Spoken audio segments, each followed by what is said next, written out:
دعائے ابو حمزہ سمالی جو ہے، کیا دعا ہے جو رمضان کے مہینے میں آپ نے امام زین العابدین نے اپنے ایک صحابی کو تعلیم فرمائی ہے. پڑھیے، اینگلز دیکھیے، خود دعائے کمیل دیکھیے، دعائے کمیل دیکھیے کہ آپ یعنی امیجن نہیں کر سکتے. مگر یہ کہ وہ جو خالی عربی کے الفاظ آتے ہیں وہ شاید ہمارے دماغ کے ان کھڑکیوں کو کھولتے نہیں ہیں.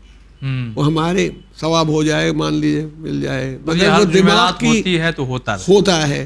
لیکن ہو سکتا ہے اس لیے بھی کی جاتی ہو کہ شاید کوئی ہی متوجہ ہو جائے، شاید کسی کو خیال آ جائے کہ بھائی اس کو سمجھ بھی لیں کہ کیا پڑھا جا رہا ہے. میں اس کی ایک مثال آخر میں آپ کو شاید میں نے آپ سے کہی ہو. ایک لڑکا چلا گیا تھا باہر، واقعہ لکھا تھا، یوں ہی نقل کیا تھا ایک صاحب نے. ان کا اماں پڑھی لکھی نہیں تھی، یہیں رہتی تھیں اور بیچاری بہت غریب اور پریشان حال تھیں. اور وہ تو کسی مسجد کے قریب کھڑی ہوئی بھیک مانگ رہی تھیں، یوں ہی یعنی مطلب کھانے کو نہیں تھا. کوئی نکلا، ان کو اس کی شرافت اور نیکی سمجھ میں آئی. کہا اماں تم کون ہو؟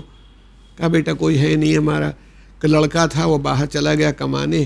تو کہنے لگے کہ وہ کچھ آپ کو دیتا نہیں؟ کہ نہیں، خط وط بھیجتا ہے، ہمیں خط بھیجتا ہے مگر وہ ہے. تو خیر ان کو سمجھ میں آیا کیا خط میں لکھتا کیا ہے. کہا ہم کچھ نہیں، ہم دیوار پر لگا دیتے ہیں.